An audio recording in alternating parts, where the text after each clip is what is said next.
I'm going to tweet out that we're live right now. David, how much time do you have budgeted for us? Because we're greedy bastards, and there's a good chance we'll try to capture you for as long as we can have you.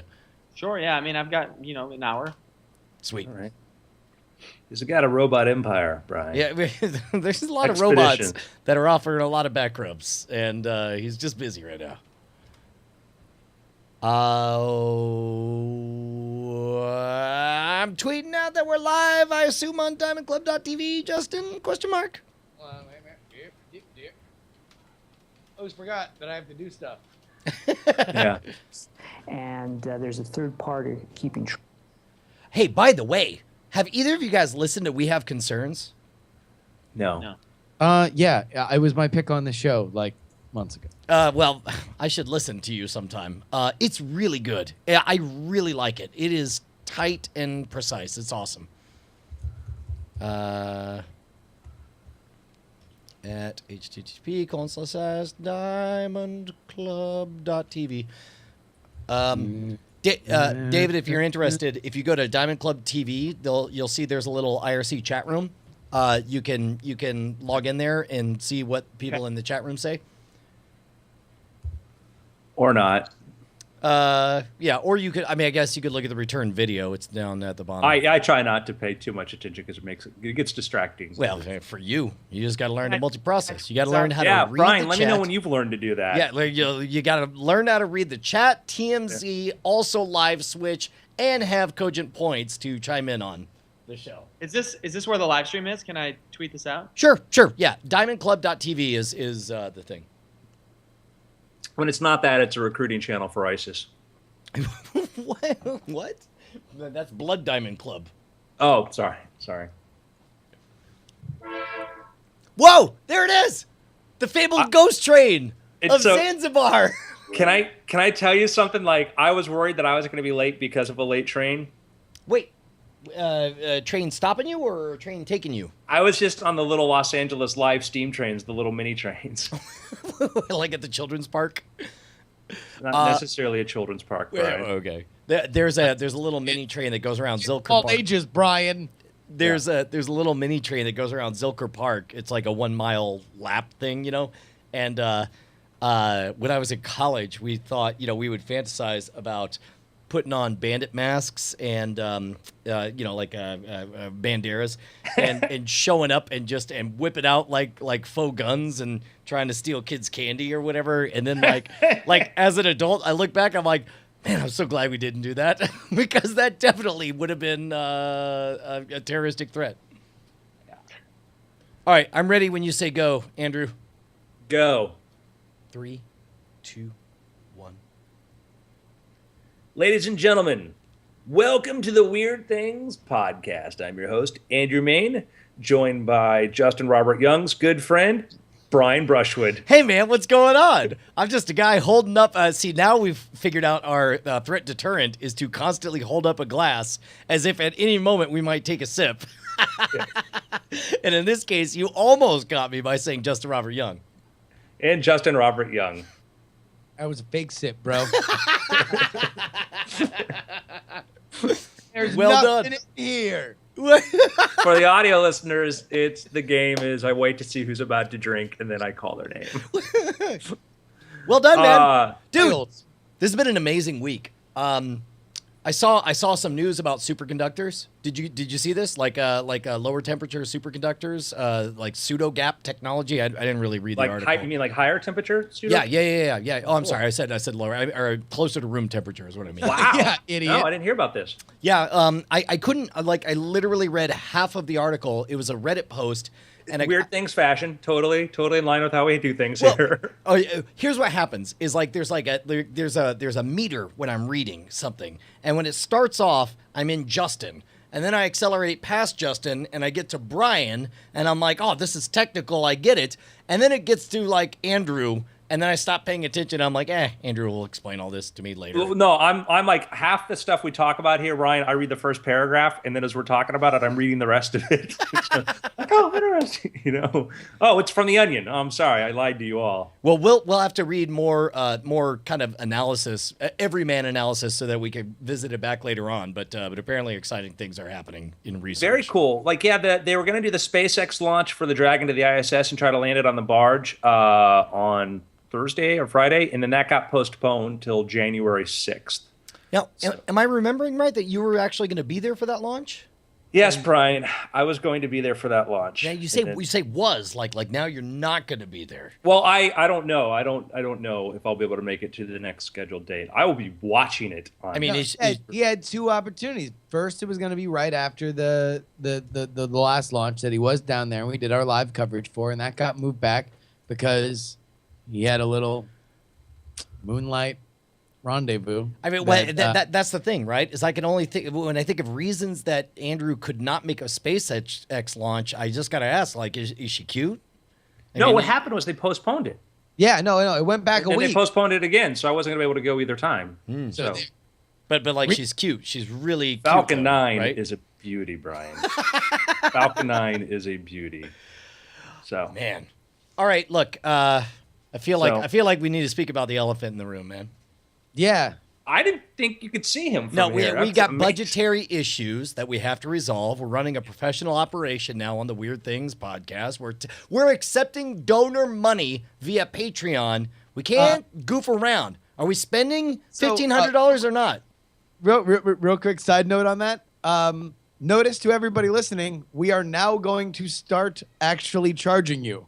Because we have not been charging anybody because we set up a Patreon and then the three of us as geniuses didn't actually determine who was going to list things on Patreon. Oh my God, so we've been talking about this Patreon and no one has gotten charged at all for the 2 months we've had it up. Oh my God, that's amazing. So for those of you guys who lined up, the 356 of you have lined up literally with money in your fists, ready to give it to us.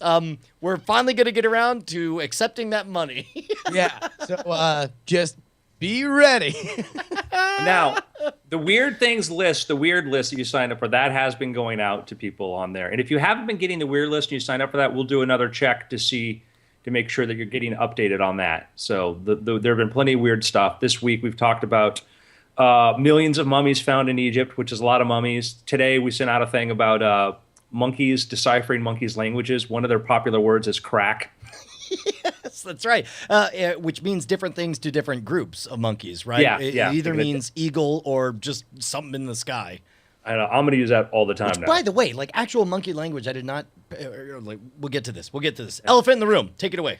Yeah, just so you know, all the good parts of being a patron have all been going to you, up to and including this show. But yeah, that's going to be happening. But the And part also, where if we you'd like remember to charge you. Weird Thing Show, the position is officially being hired for. So send your applications to justinrobertyoung@gmail.com. Use Weird Things in the subject line. But beyond that, we have money now, and we went out and shot our big fat mouths off and said that we were going to launch an expedition. And Andrew, you were the man, the liaison between us and the people that were going to make this happen. Status report. Well, I reached out to the Open ROV people, and the internet gets weird and stuff, and I don't know if I dropped the ball or not. Wait. Andrew, we got back to you. I'm sorry. Who is this? So I've been on Twitter now, and I've seen all of these tweets saying that Open ROV, that we don't respond to emails, but I got back to you. This is kind of awkward, guys. Yeah, man. I'm sorry, Wow, is this that Open escalated ROV? very quickly. It's almost. Oh my God! It's holy crap! Is this David with Open ROV? That's right, with an Open ROV. Oh! An Open ROV. Oh! We continue our trend of doing nothing but just loudly saying what we wish to have happen, and then it actually coming true. No, So, but that ladies was and gentlemen, this is the head of Open ROV, David. If you go to openrov.com, you can find out more, which we've been talking about. And very, very quickly after I whined, and they were already, again, the guy's building fleets of robots, sending them around the world, and then some guy says, "Oh, we want to find Bigfoot." Maybe you know- Bigfoot lives underwater. We're the Weird Things podcast. Sorry. Nope, not underwater. So what we want to do is we want to find out. Open ROV is an amazing project, but the story of how this began is really, really cool. So we have David here to tell us about this. So David, what made you decide to make a kick-ass underwater robot to explore the Poseidon's domain? That's a good question. So I can't take too much credit for it. I have to be honest. The real genius behind this is my friend Eric, who's unfortunately couldn't make it. But I met Eric about exactly 4 years ago to this weekend, and a mutual friend introduced us and said, "You should meet this guy. He's building a submarine in his garage." And I thought, that sounds really, really interesting. And so I went and met with Eric, and as soon as I met him, he told me this story of this underwater cave in Northern California. And that's a photo of Eric on the screen now. But he had this whole story and he had these characters and all this animation worked out, and was telling me that there was this gold rush robbery a couple hundred years ago, and that they threw the bounty, which was supposedly 100 pounds of gold, into this cave called the Hall City Cave. And he showed me online all of these treasure hunters who'd gone to try to get to the bottom of this cave, but it wasn't safe and no one could pull it off. And he even showed me this magazine. This is True Treasure. Oh my from God. 1972, if you can see that. 60 cents, August 1972. And if you're an audio listener, it feels like one of those true Manly Tales looking things. Like I haven't seen the full cover, but I imagine I fought it's like off piranhas without my shirt on. it's a dude in shorts wrestling a bear, I assume, Or or an a old dude prospector. panhandling, but close. But I mean, it's full of really crazy stories, and in this one is the story of the Hall City Cave. And at the same meeting, he came and he showed me this prototype he had of this underwater robot.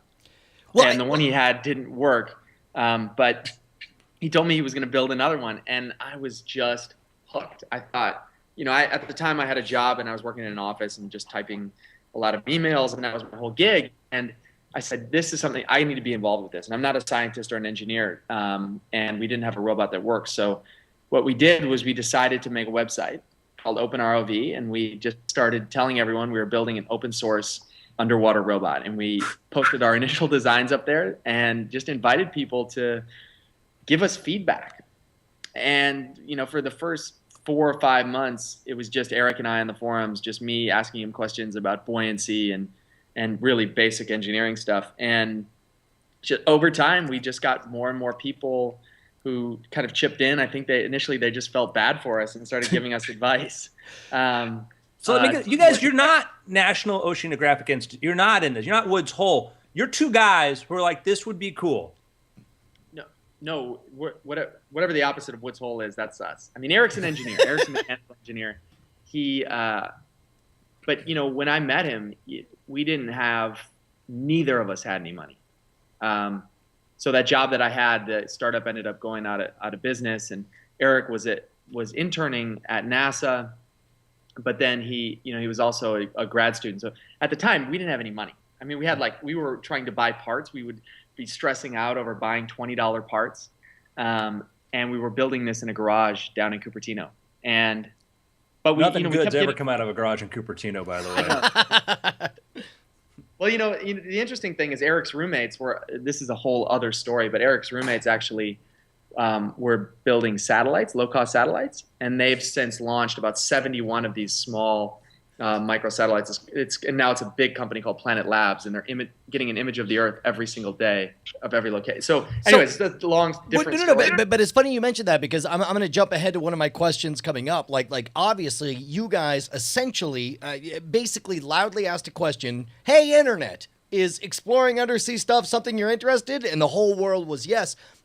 What is it do you think that was just right about this idea? Because my suspicion is that that undersea or underwater exploration is the perfect blend of the maximum amount of mystery accessible for the cheapest amount of propellers, and the easiest amount to assemble this stuff. Like I mean, do you feel like you were just in the right place at the right time? Because there's this exploration gene in all of us that we all want to do, and now any of us could do it. You guys are democratizing exploration, basically.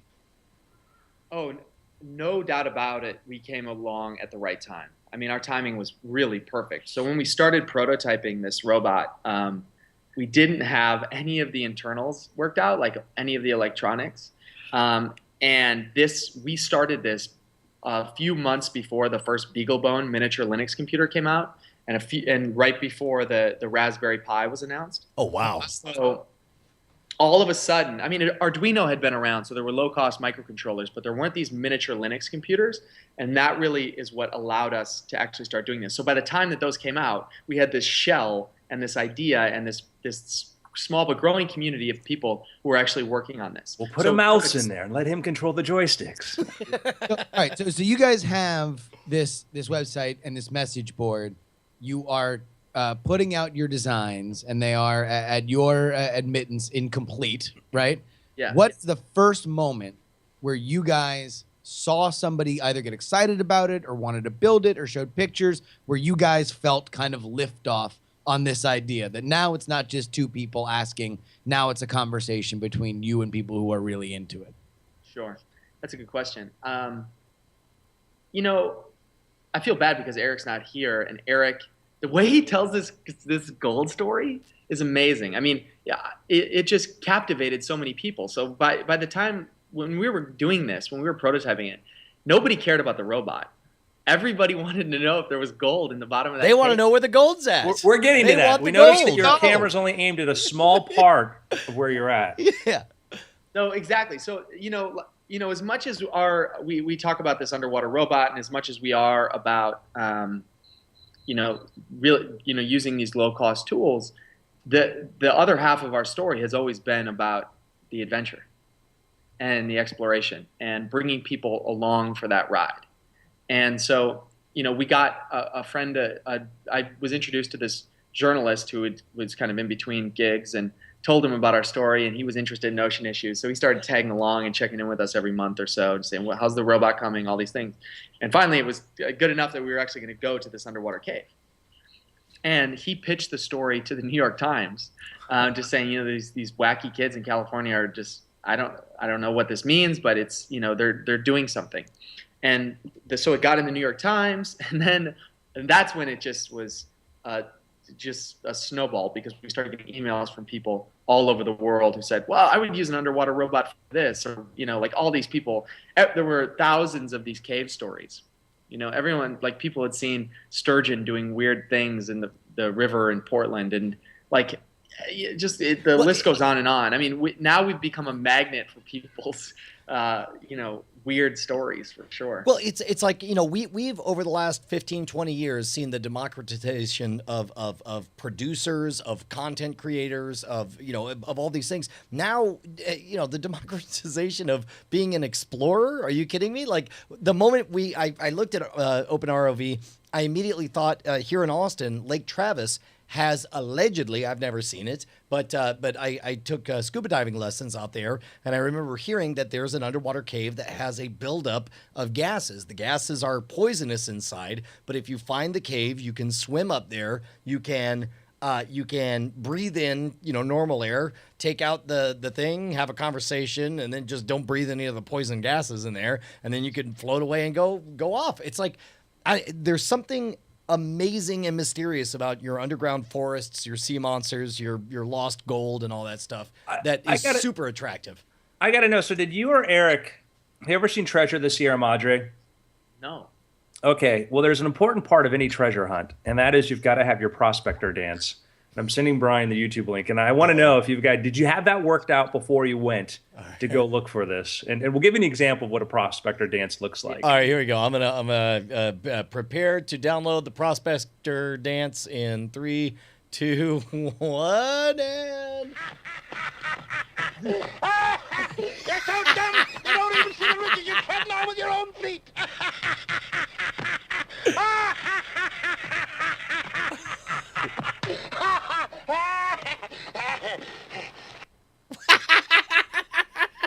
That's pretty good. It's pretty pretty important. The most classic treasure hunting story of all time, and I think we should make that for any future exploration to have a specific dance in mind to do should you find said treasure.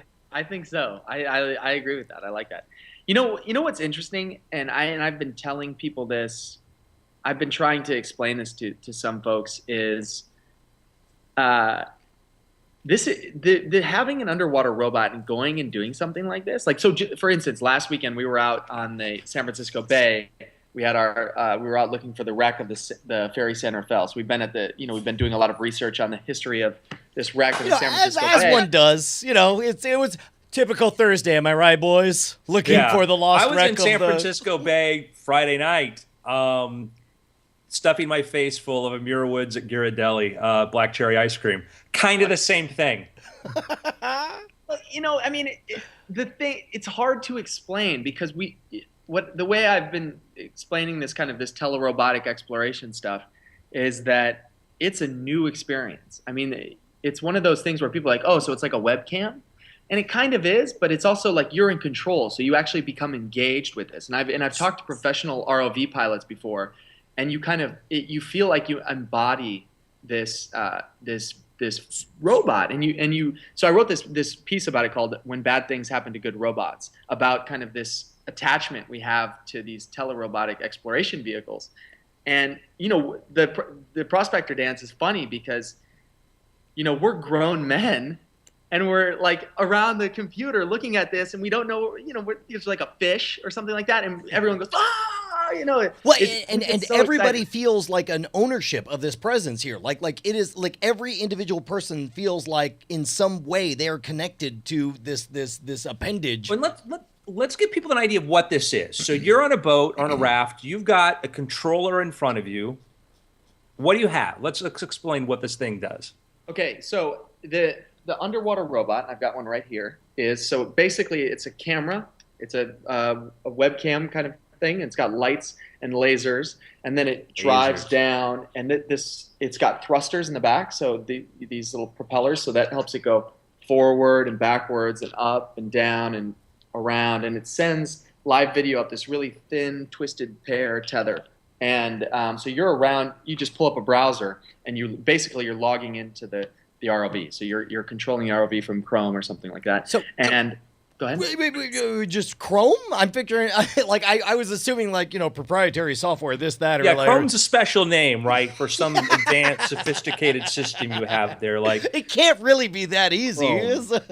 Well, I mean, all the software is on the ROV. I mean, this is what we're talking about how the technology has changed. It's just it's gotten smaller and faster, and all of a sudden you can put basically a cell phone with all the sensors on board you make it waterproof and pressurized, and then you give it a couple of propellers, and you've got a mini sub. So for those who don't know, I'm on the periphery. I'm dumber than you in every possible way.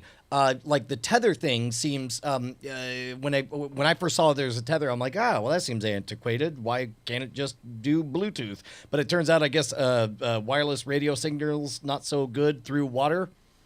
Yeah, exactly. And so our goal, a lot of people would say, oh, this is an underwater drone, and we get thrown in that category a lot, which is fine.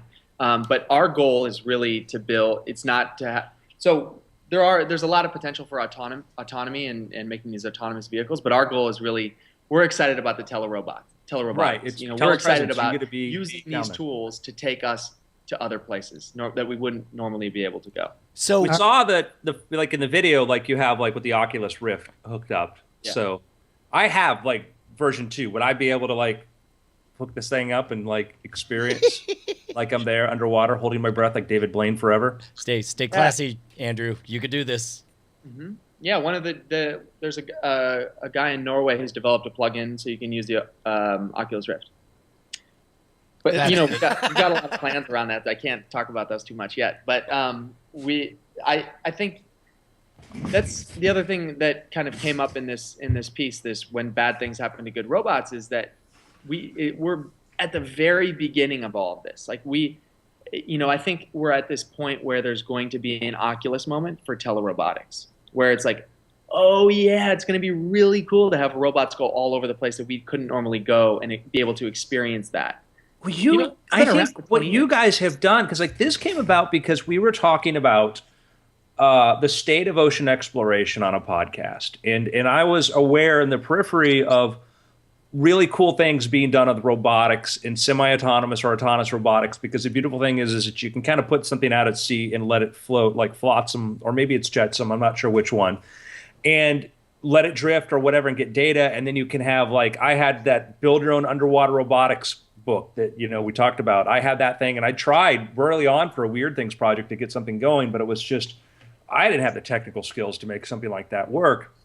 But now we're at this interesting state where you guys are really like, I think like that's a good example, you know, with what you've done is to say, hey, the technology's there, we put it together, just like with Oculus, like, hey, screens are good enough, motion tracking's good enough, we can use off the shelf, and it doesn't have to be $1 billion. Oh yeah, no doubt about it. And I think what you're talking about is you couldn't get the whole thing together. I think there's a lot of people in our community, so that's really been the beauty of this is we've gotten, you know, electrical engineers who don't know anything about mechanical engineering.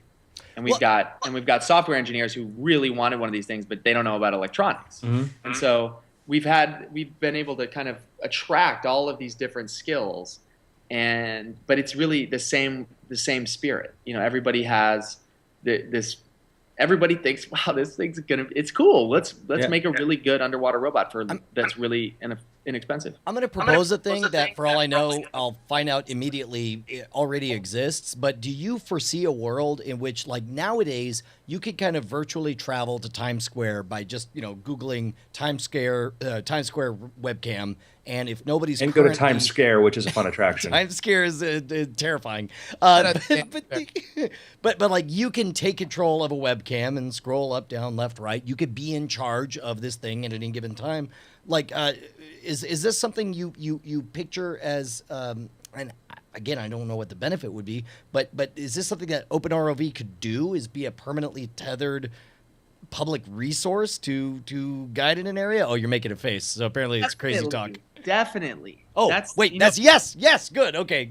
So you know, when Eric and I first met 4 years ago, we sat there for several hours just talking about this cave and this robot, and the conversation was, you know, what if there were thousands of these robots all over the world, and you could just go on your computer and log in and explore with other people. You could go tour an underwater forest, from what I understand, one of the like when a dam rises, there's entire forests that are just underwater wood, and the wood's perfectly good. There was a Wired article talking about how somebody developed a ROV vehicle whose job was to go down and to cut down these forests that are underwater because there was valuable wood at all these places. Like, to go explore these places and to do for anyone to be able to do it, to me, would be super exciting. Yeah, no doubt about it. So I got a bunch of things to say about that. First of all, those ROVs that that do underwater logging are nuts. Yeah, those insane machines. The second thing about that is about a month and a half ago we rented a U-Haul and drove up to Lake Shasta. And there's so Lake Shasta is a lake because they put a dam up, and then what they did was they flooded like towns in this whole area and created this lake. And so we wanted to go and find these lost towns. Like, so there's these sunken towns. There's one called Kennett, California.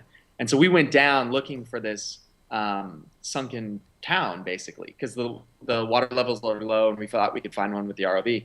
We didn't find the town, but we found these old forests. Basically, there were like, we were driving the ROV through this. It was so eerie. It was like a ghost village, or a ghost forest. This is amazing to me because this is the kind of thing that somebody who's 23 years old and on no budget could assemble an amazing science fiction movie about the exploration of a lost ghost town underneath the ocean or some stuff, and could just I say rent, but I mean like just collect this footage themselves exactly like this. This is amazing. Yeah, exactly. And so, kind of talk along those lines, we've learned a lot. So like our goal has always been, let's just log on and control these underwater robots. But so earlier I said half of the story has been about the robot and the other half has been about this kind of bigger idea about adventure. And I think that is as valuable as kind of something that we've learned as all the technical stuff that goes into the robot. And so what we did several months ago was create this site called Open Explorer. And what that is basically we wanted to create this platform where everybody could have their own cave story. So, for example, 3 months ago, not 3 months, so we started 3 months ago. 2.5 weeks ago, Eric, if you click towards the San Francisco Bay. Yep. Eric had this idea. If you scroll down to the San Francisco Bay, I want to show you one. There we specific. go. Texas. Oh, Got you can click on that one too. Actually, okay, whatever one. You tell me. Guide me. Click on the 6th one. Yep. And then go towards Alcatraz. Sure. So that was us in the. You can click on that the link right there. Got it. So that was the search for the steamer San Rafael. So Eric had this idea. He said, "All right, I want to find this San Rafael. I think it's somewhere." He had a few ideas, and if you go to read background there, he posted everything he knew about it. Oh, and then if you scroll down in the comments, we had all these people who are kind of in our community who said, "Hey, I have better bathymetric data for that area." Another guy said, "Hey, I have a boat. Let's go out on the water." And so all of this whole conversation just came about. And then, a week and a half later, we were out on a boat and we had some sites that we wanted to. Another guy had a side scan sonar. And so this whole adventure came about, kind of really collaboratively on the internet, really quickly. And so this is something we're focused on now is providing this platform. I've been calling it connected exploration. I don't have a better term for it. Like a lot of people say citizen science. I don't like that term. I hate that term too. Because to me it's not science. It's a very feral thing, and it's just really curiosity. And so that's what we're doing with Open Explorers. We've got all these people doing amazing things. I think this is the moment, because we stumbled across Open Explorer a few weeks ago, and I think this is the moment that I realized that you guys really were onto something, because we as human beings don't respond to technology. We respond to stories. And for you to create this Wikipedia, this marketplace of ideas where there's stories, whether it's, as we've talked about before, whether it's lost gold or a sunken ship or, ghost Sasquatch underwater or whatever, that people can pursue, I think is so smart. And I'm so excited to watch it unveil. Yeah. I mean, we are too. I mean, we feel like this is, like, it's not something we've done. We feel like we kind of backed accidentally into this future that was really cool, and we wanted just to invite other people to be a part of it. And so now we feel like it's like this bonfire that's burning, and we're just throwing fuel and logs on the fire, because it's something that you're right. I mean, it's not, you don't have to explain it too much.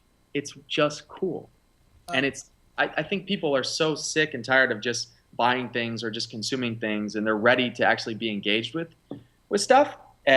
You said it earlier, we saw what happened with media, with movies and TV, and like what you guys are doing with radio and podcasting.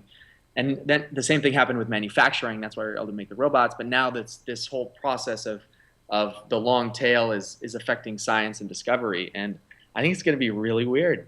And I'm excited for it. So you have Open Explorer. Anybody can list their expeditions, and there is a connected community of people that, especially for you guys, came together very, very quick to help on the one that you guys just did. Is there something that's popped up there that you guys just see through the meta feed or just catch wind of the excitement from it that just blew your mind and expanded what you thought this technology could be used for? Yes, and by the way, I'm assuming that you have to be constantly full of holy crap, it's all happening moments. Like is there one of those in this storytelling empire that pops out particularly? While we give you a moment to ponder that, everybody listening, go to openexplorer.com, sign up for this. You don't have to have an exploration that you and mine necessarily want to do, but you can find out what's going on, and you can go and check. Maybe there's something around you. Maybe somebody's doing something 20 miles away, and you can go participate and offer to help out. Go create an account there to follow what they're doing, get the updates, participate in this thing, because that's what this is about. We've got over 15,000 listeners now, and I think that if everybody who's curious about this show would love to find out what's going on about this program. So you don't have to have any knowledge. You don't have to have an idea of something you want to explore. Maybe you want to be a part of it. Maybe you want to help out. And as David talked about, like, just how cool that is. You don't know what are you going to find? And they end up finding woods. You end up finding stuff like that. You're going to meet, like, I've talked before about the awesome time I had at the NASA Social, and that was from hanging out with this other people that loved rockets. You know, I could tell you which is the top and which is the bottom of a rocket. That's about it. And that was probably the same thing for most of the people around me, but we thoroughly loved being around there and seeing what's going on. So please sign up for this. Yeah, that was an amazing pitch. I really appreciate that. But you know, it's one of those things where the more people that get involved, the more interesting it is. And when we created this, I was really specific in wanting to leave it open-ended. And so if you go like to how it works, people are like, so is this just for underwater robots? And I said, not at all. I mean, this is something where any type of question where you're getting out in the world and exploring is valid, because I really want to see. We wanted to leave it open-ended where people's questions could emerge, and that hasn't disappointed so far. And what you can do, like Kickstarter things, like you go on here and like I just zoomed into where I live in LA, and I see there's about 5 different explorations going on around me, and then I can say follow those, give me updates. So every time somebody who's pulling off one of these things has an update about the progress or something, I get to find out what they're up to.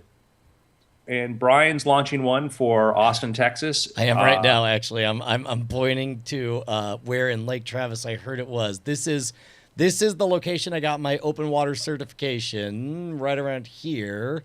And I was told I'm not going to accept contributions, but I am going to announce my intention to get to the bottom of this thing. How do I place my marker? So you want to create a background post is the next thing you want to do.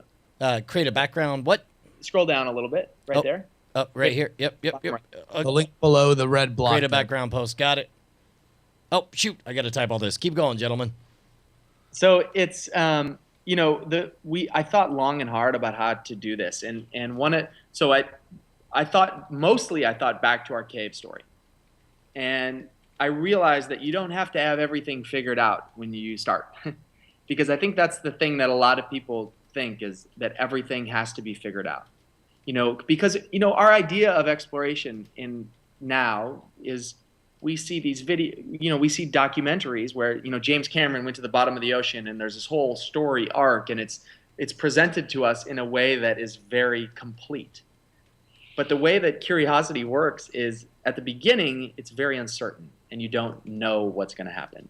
And so what we wanted to do was make it really easy to start, and so that the whole thing will just kind of follow you on this journey of discovery, really, of getting to the bottom of that question. Maybe you find out it's not that interesting of a question, or you find something that is even more interesting. That's the way we've created is just get started. And for Eric and I, that was just telling this cave story, and then from there we were able to find all of these people who were able to help us do it. Now, what I love about this is, and why we're going to put it up on the site for everybody to go ahead and just get involved in this in general, is that you don't need to be anything other than somebody excited about it, right? If you have some extra, life preservers and you want to bring chicken sandwiches to the expedition, I think that everyone will appreciate an extra pair of hands. And to bolster everybody going and finding it. This is such a great gathering place. You can follow things that have nothing to do with where you are, but you're curious about a part of the world and something interesting doing. There's some of the projects too you can help donate to help them get a little bit going. And $10 or $20 on one of these expeditions can make a big difference between buying an extra battery or Subway sandwiches, so people are happy to be there. Whatever. So it's just a great way to participate. So you guys have created just a wonderful, wonderful model that is just going to, we're gonna see in the not too soon future, people on Mars, doing like how Kickstarters revolutionized the way that you get things done, and mostly for better. There's still kinks to work out, and Patreon's affected podcasting, which you guys have done here for just opening up the idea of just how to be curious and be part of something is fantastic. So we applaud you, sir. Yeah. Thanks for being a part of it. I mean, it's not us. I mean, it's a thing that we're all doing, just like Kickstarter and Patreon. I mean, if we don't all agree to buying into these systems, they just don't work. Yeah, but And somebody I had think to figure it out. I think So- we need more of that, because if we create an economy and a culture that if we keep going on this path, then I just can't imagine telling my kids that they have to be a part-time chauffeur or house cleaner, and those are the only jobs that they can have. Like, I think we need more of this stuff to support people doing things in regards to creativity and curiosity. Yep. Underwater robot driver. That's what I do. That's definitely something that we've talked about on the show. It's like nowadays, 10 years ago there was talk about the rise of the middle class rock star. Nowadays there's the rise of the middle class patron, of the arts, and finally, you guys are bringing about the rise of the middle class explorer, right? Like what was originally the realm of millionaire playboys and James Cameron is now something that anybody with a few extra bucks can make happen. So what we're going to do is we're going to acquire one of these from you, and we are going to make it available to our Weird Things listeners that have a really good idea. And what we want them to do is start. If you have a proposal for something you want to do, go to openexplorer.com, sign up, do that. If you do that, and be semi-serious. I mean, if there's something crazy and weird that you want to go, like, oh, we think there's a goblin in our lake and people believe it, we're fine with that. Just don't make up something that you want to do, because we'll have to sort through this. If you want to make it weird, you got to source it, right? Like we need. If you think that there is something bizarre at the bottom of a lake, at least send us, a blog, some sort of newspaper description of what is down there. Now, it might be really old, like the New York Times when they were writing about sea monsters off the coast of Manhattan, but just do your due diligence. And I guess that's going to be our first line of, are you down enough for us to send you this open ROV? It's just that's the thing, is like we want you to contribute to the storytelling mysteries in the subaqueous world, not just contribute spam and noise, please. Yeah. That being said, if we think there was a plane, a bomber that sank there, or UFO or something, well, that's fine. We're cool with that. You just got to have some sort of legitimate reason why you think of it. Don't just make it up, because that's easy. We want real things, because there's enough weird stuff. Justin and I grew up in South Florida. There's a lake where there's tons of dead bodies that used to be like an Indian burial ground that like keep rising into the surface that we wanted to explore. That's awesome. That's great. Weird is good. Just make sure that it's some basis in legitimacy. Can you imagine like checking out like a rock quarry, something where it's like it's a highly body full place? It's like, that would be amazing. All right, David, listen. I want to paste, or I just want to do one kind of plug. Is we've just been at the Marin Historical Society learning all about the wreck of the San Rafael. Don't just look on the internet. Like, go to like local historical societies and things like that, because they are a treasure trove of information, and a lot of times some of the older stuff and the best stuff is not online yet. And that's what we really love to see, are some of these stories that just aren't online. Dude, nobody's talking about it. You are 100% right, because right now we're in this very incestuous virtual cycle where it's like somebody blogs about it, so it shows up on Reddit that links back to the blog, and everything just goes in a circle, and there's only 200 stories on the whole internet. Whereas like, everything we do on Scam School, this other show that I do, is like the best resource we found have been like magic tricks written in 1906, like just the oldest crap that we could be like, this is a great idea, and make it new. Definitely agreed with that. Local historical societies, places like that, there are people that collect all this stuff, and 90% of this ain't online. Yeah. And we live in this world where there's so much online, we think it's all there, and it ain't. And going and talking to those people it's a trip. It's something that you realize that there's so much history that we just aren't digging into, and so I think that's a really good place to start. So go to openexplorer.com, create an account, look for stuff around you, follow if you want. Brian's going to create something for his Austin expedition. We will all follow that. As you guys create expeditions, you don't have to come with something right away, but please sign up for Open Explorer. And then as you create stuff, tell us about it. We'll take the ones we think are really cool and interesting. We'll put them we'll mention them here. And then, as this was suggested by David, before we send our Weird Things robot off to you, we want to make sure that you're really, serious about this. And updates, treat it seriously. And if we get a lot of responses out of this, we'll figure out a way to get a couple of them. Whatever. Yeah, We'll- This is the closest to Weird Things going on tour that you're likely to get. Is we'll send you around the mic so that you can jump up and sing your karaoke version But of. also, I mean, this is we just want to foster this sense of exploration, and that's David. Listen, we have laid a great foundation of what Open ROV is and the story that brought you to it. But let's get down to brass tacks. We have, as we've explained, this crowd-sourced, asking for people's stories situation. We're going to at least send one out into the world. You've been in this game for a little bit. What advice do you have for us at this stage and everybody out there? You had some great research tip. Is there anything else that we need to know going forward? Are you asking me? Yeah.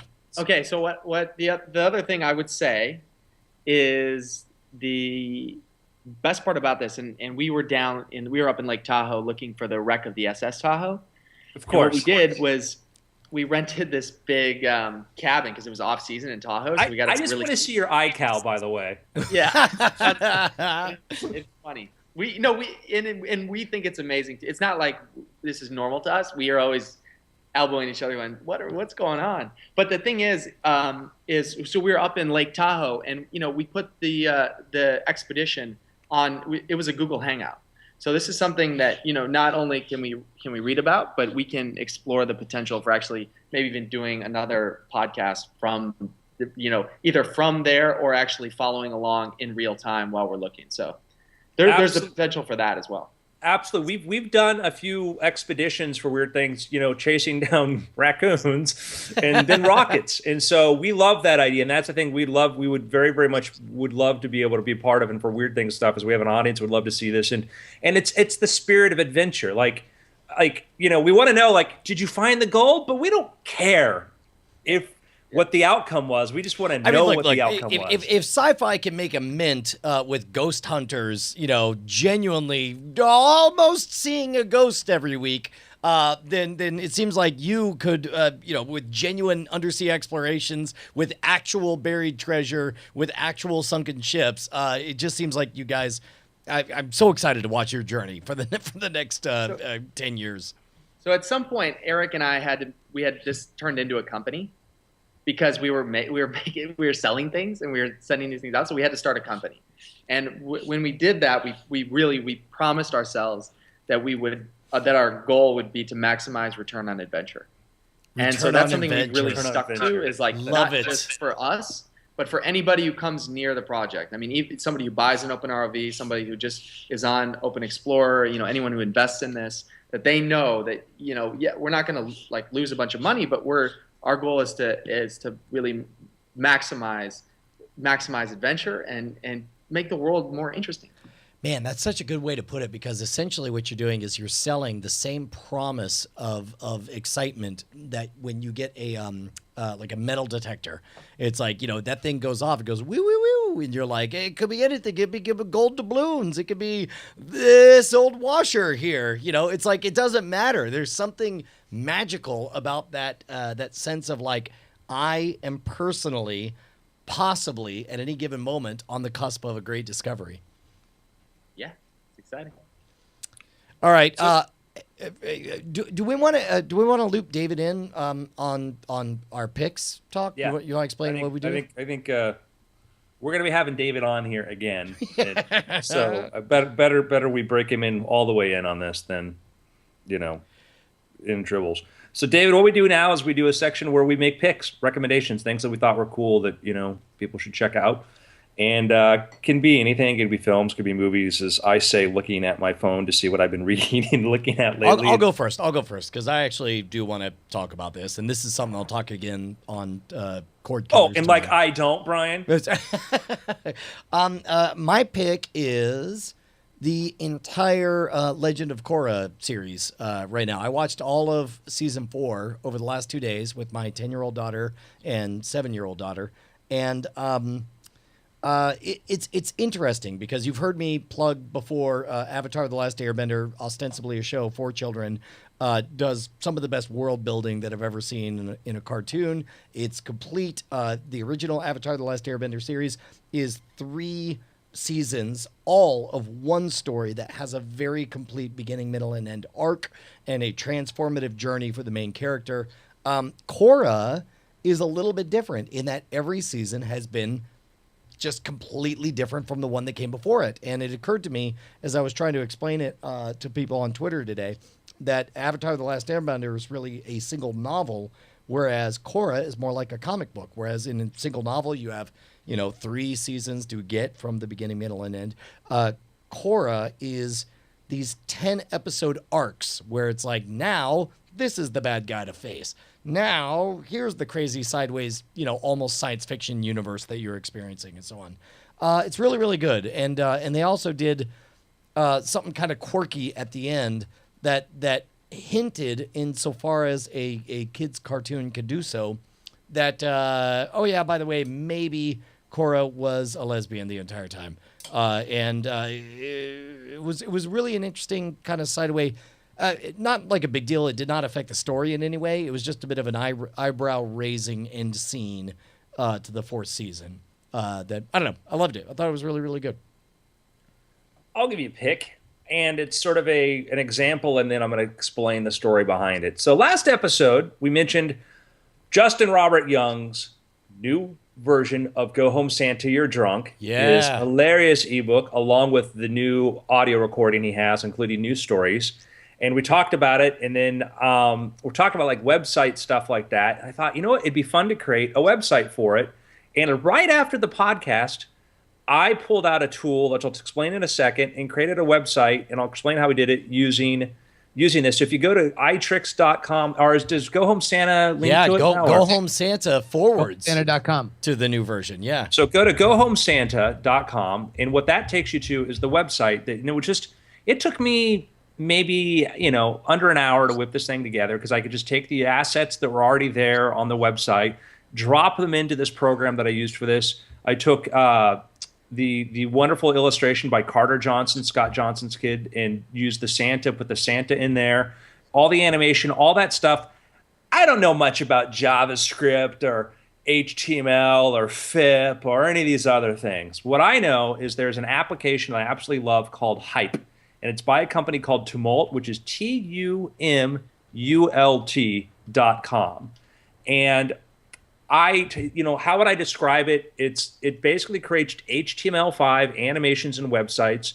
It's drag and drop. The tutorials are very, very easy to figure out how to get this thing working. You can create stuff that scales across. It shows you, where you want to do it. I think it's the easiest thing I've ever found for doing kind of cool, complex websites. They don't have to move. You don't have to do that. You can create this thing and never touch a piece of code. I've been working on another project, which I'll get into later, where I've been creating web apps, outputting them into something for Adobe has called PhoneGap, and making actual applications on my iPhone using Tumult to do this, okay? Or using Hype by Tumult. So I really, really recommend you take a look at that. Go to TUMULT.com, Tumult. They have a new version coming out, which will be an add-on to the existing one, which has got pro features, which is fantastic. It is absolutely incredible. I've been doing some beta testing on that. Really, really, really, really love it. And an important part of being able to communicate. What's helped David and Eric communicate their story is they have fantastic websites. They have a great story. You go to openrov.com. They have a video that plays, a beautiful video that tells a story. You get exactly what they're doing. You go to openexplorer.com. You understand what's going on. That is an important skill to have to be able to get your ideas across. Most of the people listening to this podcast are creative. We're all creatives, and part of what we have to do is communicate. And sometimes different mediums frighten us. Web stuff frightens us. But everybody who can listen to a podcast or download it is capable of taking an application like Hype and creating a website and using it to tell something just a little bit better, a little bit nicer.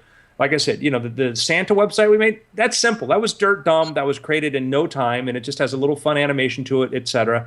So I highly, highly recommend it. And it doesn't have to just be websites. It can be apps, be whatever. So that is Hype by Tumult. It's my pick. Right on. So I don't know if you guys heard, but there was a real kerfuffle this week. What with the movie The Interview with James Franco and Seth Rogen, and it got pulled And it made me think of another movie that dealt with. Sorry. I thought for sure you were going to plug Night Attack 3. I already had it loaded up. Sorry, Justin. No, Night Attack 3 available now. All right, go ahead. Team America. I bought Team America, and I'm glad I did, because if there's for whatever this controversy is, that movie's amazing.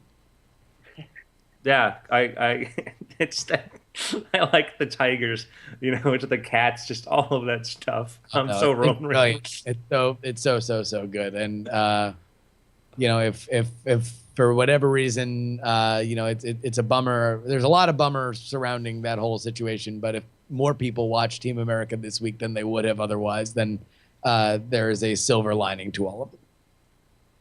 It's awesome. What about you, David? What are you watching these days? David.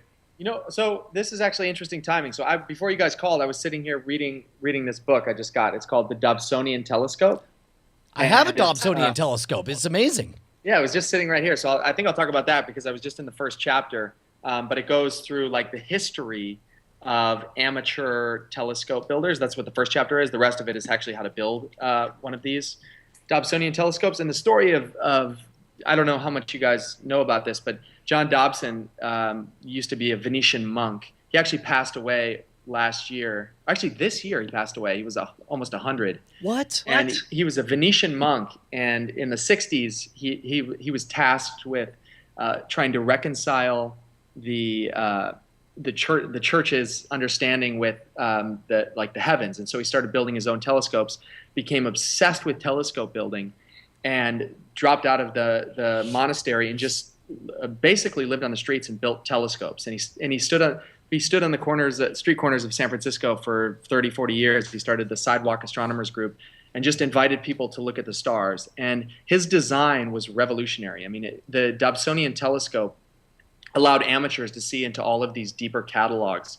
And now, this is an example of a science that has really done a great job of incorporating amateurs. And now, astronomy is one of those things where amateurs make as many discoveries as professionals do. And a lot of that can be credited to the work that John Dobson did. He never patented this design. He always showed people how to build it, and he just released it into the world. And so he's one of my big heroes. I think it's, we're at this point where you can make anything now. There's 3D printers and access to maker spaces and doing all these things. And I hope more people realize that there's this opportunity to build these low-cost science tools. And if you're looking for a good example and a hero, Dobson is it. And this book is really extensive. I had no idea that he actually was on the street inviting people to, see that, because one of my big entry into amateur astronomy was there's a neighbor like 5 houses up the road. We were literally just walking out to check the mail late at night, and Bonnie and I walked up, and this guy was like, "Hey, so you want to see Jupiter?" And I was like, "Bleh." He had a Dobsonian telescope, and I was like, "Oh my God, I'm seeing Jupiter and the moons, and this is amazing." And later, my brother, after like 5 years of not getting any gifts, just decided to cash in all those chips at once and got me a really nice 8-inch Dobsonian telescope that has. It's how we watch the Venus transit. It's how we, I've been able to take photos with my iPhone by holding it up to the eyepiece.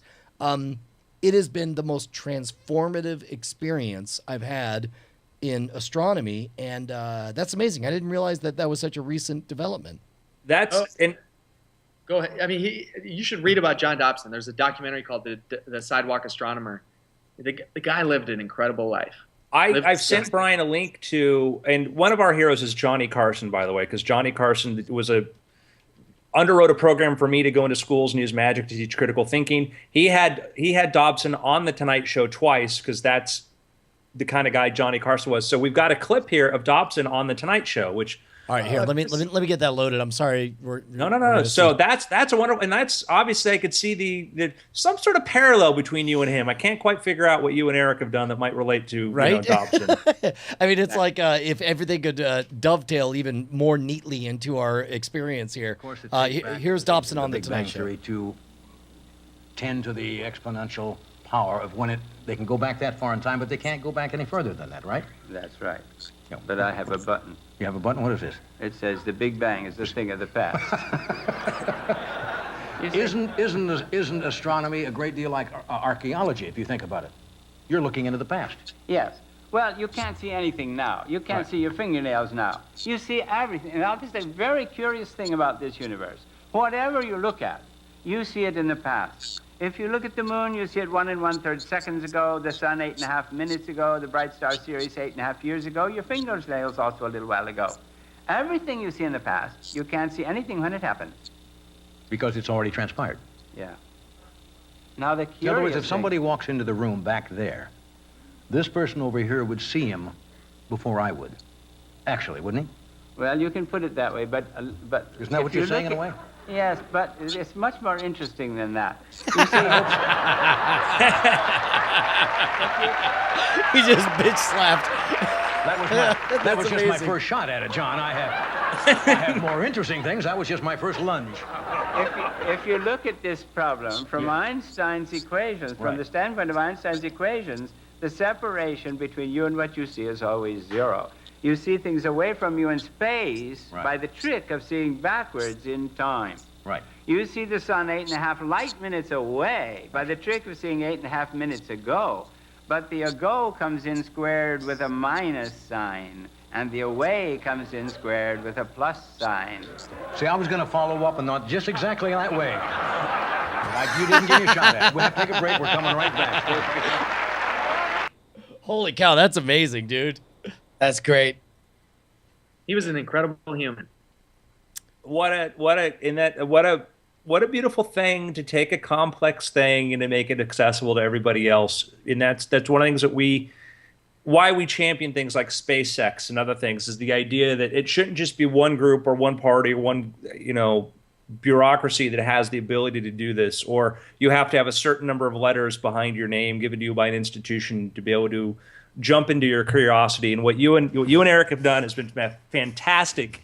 And we're excited about getting this out in the hands of our weird friends. We're also excited about getting this in the hands of high school kids and kids who never really made the connection between what was in their textbook and what was in the water several miles away. And when they see that and they experience that, Florida produces more people into the marine sciences like any other state because we're lucky to have lived so close to it and around it. But now that some kid in the middle of nowhere can have access to this sort of thing, it's amazing. Isn't that one of the weird aspects of, I was talking to Justin and I was saying holy crap, we were all born at just the right time in that we're all young enough that we could remember punch cards and floppy 5 1/4 floppy disks, and yet here we are with the whole world turned upside down. Yep, I've decided we're the winners of the Born at the Right Time Generation Award. And Justin said, yes, just like the 12 generations before us. It's like we're continuing to hold that belt. It's astonishing that we live in a world where the millennial generation is growing up just expecting that, yeah, of course they could do anything. Of course they could solve any mystery. Of course they can get to the bottom of any, lost gold in the bottom of a lake. You're down the street from people building satellites. Yes, yes. And weather balloons and we want to do a high altitude weather balloon project too, by the way. So and we'll open talk. ROVs and space stuff. I mean, it's like we live in a Montessori universe now, which is utterly delightful to me. And in that regard, David, thank you for contributing to making all of these wonderful delusions possible. We've held you long enough. We're going to go ahead and end the show now. I'm just going to say it's been weird. All right, now I hit stop. Okay, there we go. David, that was wonderful. You Thanks, were guys. fantastic. That was really fun. That was great. We were just talking about doing our own Explorers podcast, and this was so much fun. I think we should do something like You that. should Totally do that. We you will- should we will totally be not happy do to- that. That'll cut into our market share. No, It's a don't bad do- idea. No, it's terrible. dangerous. We get It'll stalked. fail. We will be happy to we'll push the hell out of if you do that too, by the way. Whatever we can do to get people to pay attention to that. So Cool. I appreciate it. Well, I'm excited. So we should, I don't know, maybe we can go back and forth on emails of just how to, see what people come up with. And if people, if there's people that I see in my community who I can kind of think would be a good part of this, so maybe they didn't listen to the podcast, but I can send them this and they could be a part of it. So, try and drive more listeners. I think Absolutely. that would be cool too, because I think this could be really fun. Uh, And I think we absolutely. can do something like live and really make it Dude, interesting. the live events is so much fun. We did a live trying to contact the spirit of Houdini on the anniversary of his death. And, Didn't work. First of all, it worked 10 for 10. We nailed it on all Oh of no, it. we did. Yeah, We I definitely just, contacted my him. background was designing, paranormal, like how do you test for paranormal abilities and stuff, and double-blind procedures. So I figured out what is the worst test you could possibly do that you could then justify a success on every single thing. Yes, exactly. Katoak nails it in the chat. He's like, that's a hit. We're there. Yeah. It was amazing. Real quick, Andrew, what do you want to call this episode?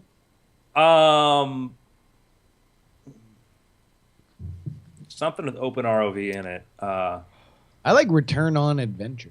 Oh, that's it.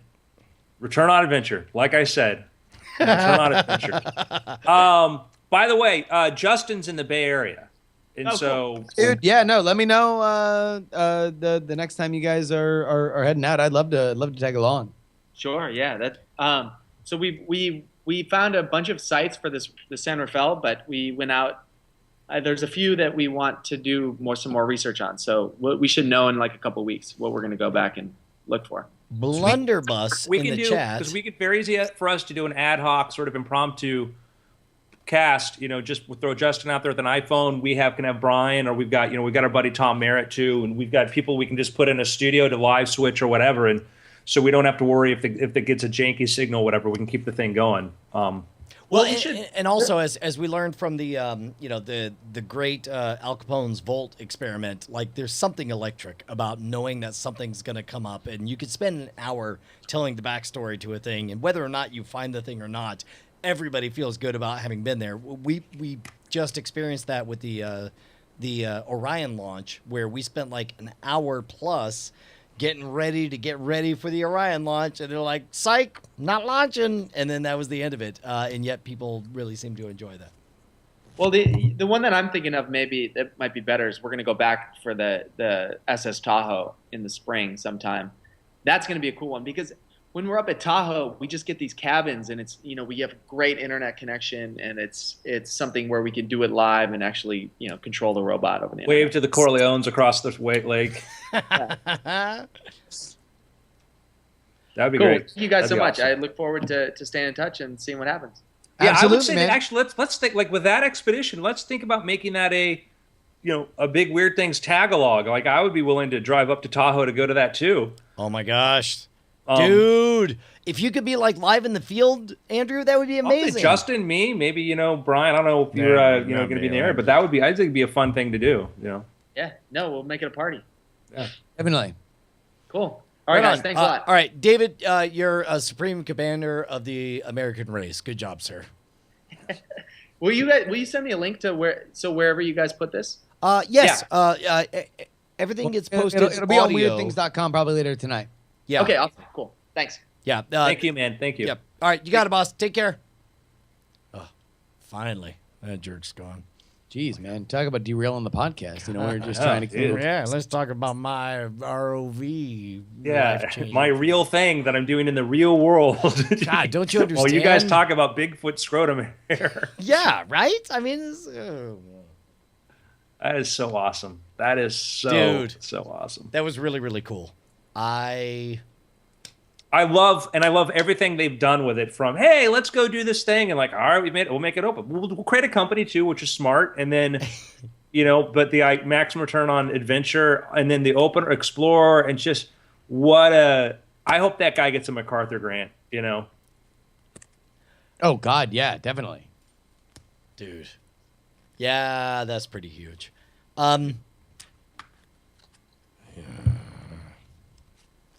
Oh, can I give a random plug for your discovery, Andrew, of who is driving the cab in Anchorman? Oh yeah. Are we still live in front of people? Yeah, we're still live. I guess I could just show what's on my phone. So I'm watching Anchorman. I really enjoyed this moment here. Sorry, go ahead. I'm watching Anchorman, and you know how like the way our brain, our pattern recognition system, can all of a sudden be attuned to certain things, that how to sense predators, how to sense, part of why you have a really good corporate logo is that out of the corner of your eye or whatever, you get attracted to it and you go, oh, there it is. You see the Nike swoosh, you think Nike, you think that certain faces, certain actors you become very, very familiar with. So I'm watching Anchorman 2, and there's a scene, and then just off to the side of the scene is Will Ferrell's in the back seat. If you click on the thing, you get I think you get the full view. I look at who's driving the taxi. For those of you that have not seen Too Many Cooks, what the hell's wrong with you? For those of you who have seen Too Many Cooks. What I love was like with no hesitation, Justin's response is like wait for it. There we go. Ah! I think that's the only logical reaction. It was very cool. Ugh. Boo! Hey, do you guys want Christmas presents? I was thinking about getting you guys Christmas presents, but then I realized that Christmas is tomorrow. I like surprise presents that can happen any time of the year. Yeah, we don't have to hold it to Christmas or. Yeah, we're not a bunch of chicks. Come on. Yeah, man. No, I agree. That's a good call. Yeah. Ryan's gonna give us both $5 off at scamstuff.com. Can I tell you? Which I would end up using, by the way. Can I tell you guys a secret? Like Bonnie's not watching. Can I tell you guys what I'm getting Bonnie for Christmas? Yeah. Like I just want to tell somebody. Please, everybody watching live, please don't tell Bonnie.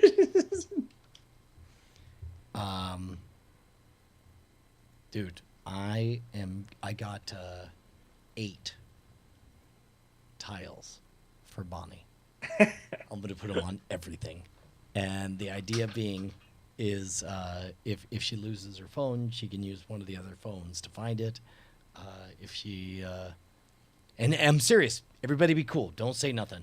But you know what you should do is load up the app with the tile thing on there and hand it to her and say, "Find your present," and it's already attached to all the things. It's your own phone, lady. just like there, she's like, "Where is it?" Like, that's my purse. Yeah. Those are my shoes. Yeah. Yeah. No, I think it's really. I think it's a good idea. Question mark. I don't know. We'll see. Curious. I think she's gonna love it. Yeah. What about you? What are you getting?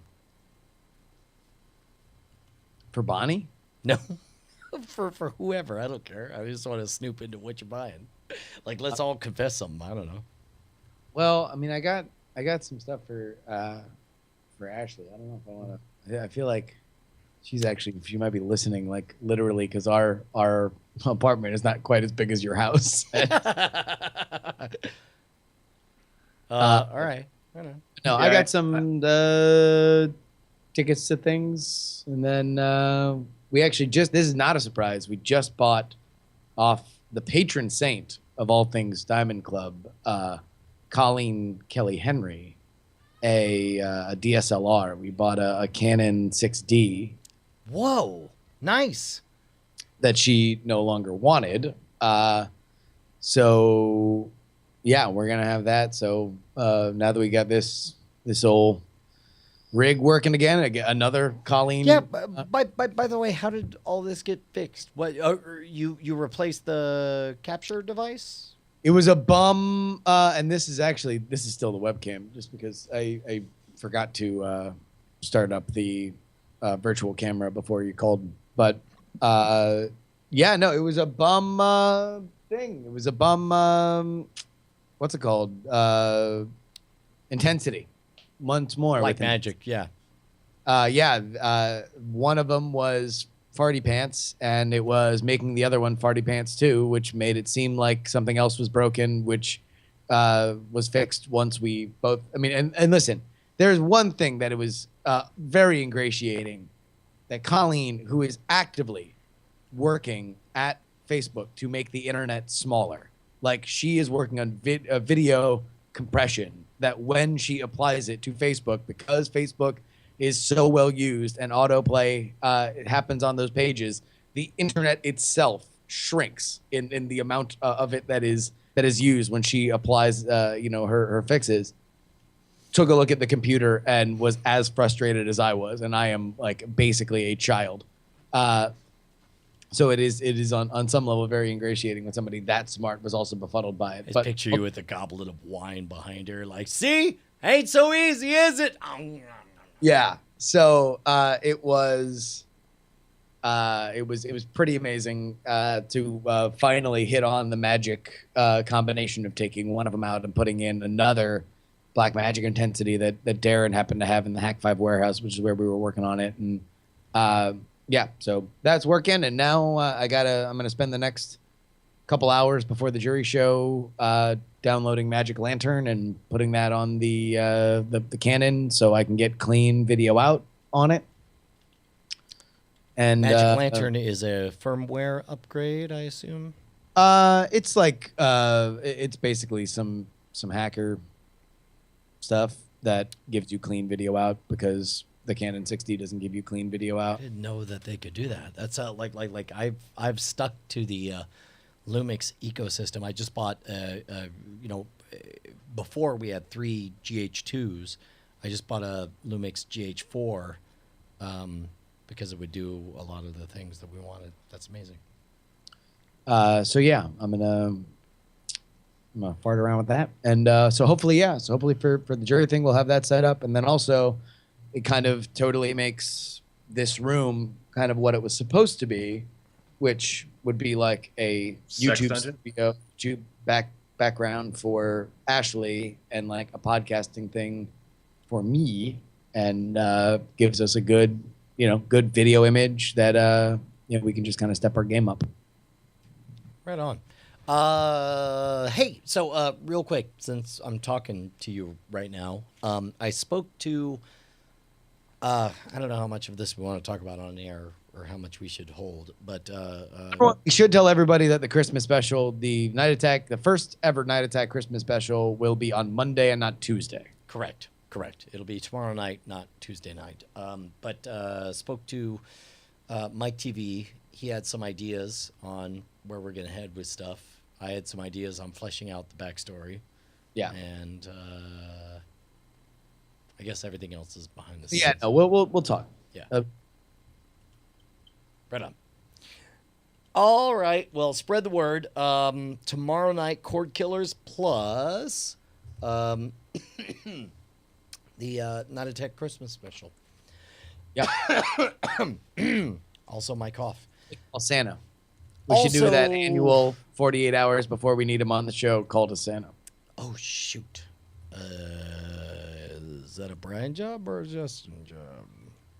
Justin's not friends with Santa in the way that Brian is friends with Santa, and that Brian has his number. I'm going to send Santa a text message right now. Santa, that's... I love T2T2. Best people ever on the planet. I love that 90% of his chat room stuff is just checkbox dialogue. Playing bingo. Constantly playing bingo, that one. Constantly playing a game of bingo.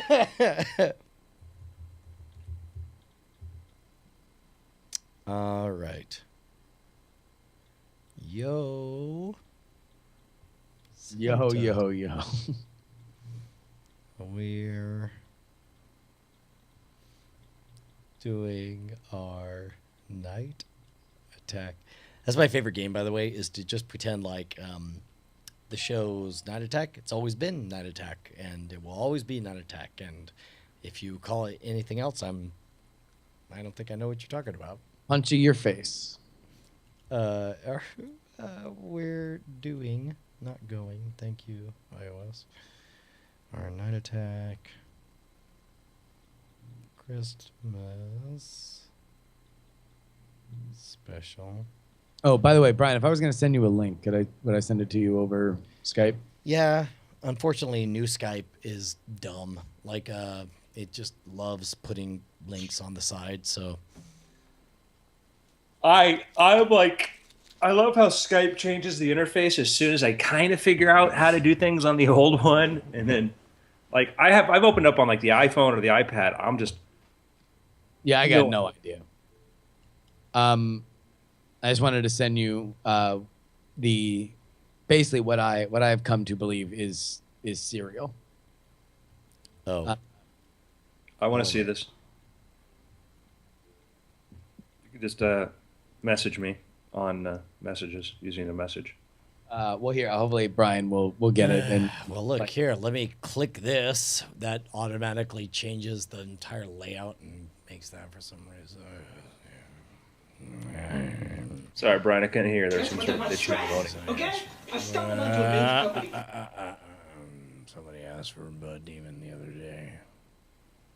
There we go. All right. Boom. Stress? What about stress? Okay? I stumbled onto a major company conspiracy, Mac. How about that for stress? What the hell are you talking about? This company is being bled like a stuffed pig, Mac, and I got a paper trail to prove it. Check this out. Take a look at this. Jesus Christ, that right there is the mail. Now let's talk about the mail. Can we talk about the mail, please, Mac? I'm dying to talk about the mail for you all day, okay? Pepe Sylvia, this name keeps coming up over and over again. Every day, Pepe's mail's getting sent back to me. Pepe Sylvia, Pepe Sylvia. I look at the mail. Well, this whole box is Pepe Sylvia. So I said to myself, I gotta find this guy. I gotta go up to his office. I gotta put his mail in the guy's goddamn hands. Otherwise, he's never gonna get it. He's gonna keep coming back down here. So I go up to Pepe's office, and what do I find out, Mac? What do I find out?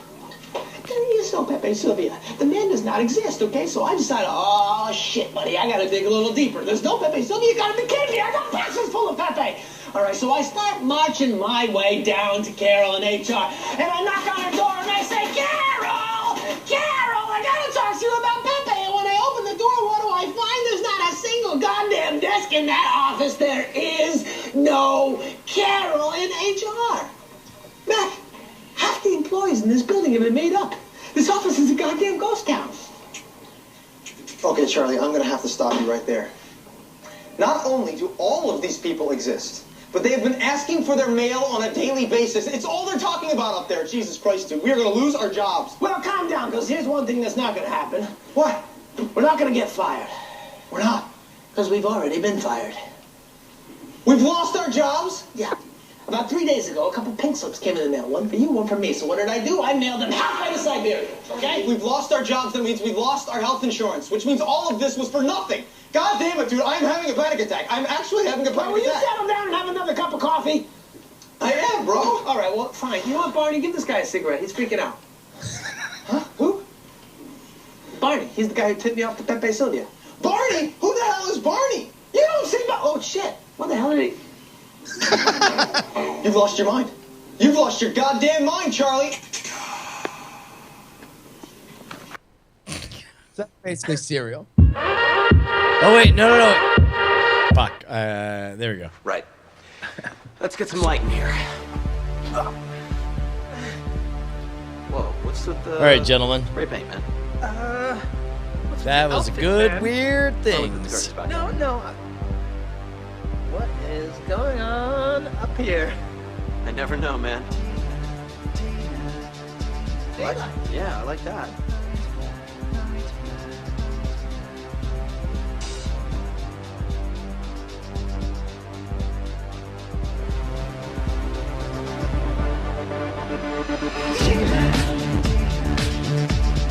Fighter of the night, man. Champion of the sun. He's a master of karate and friendship for everyone. Fighter of the night, man. Champion of the sun. He's a master of karate and friendship.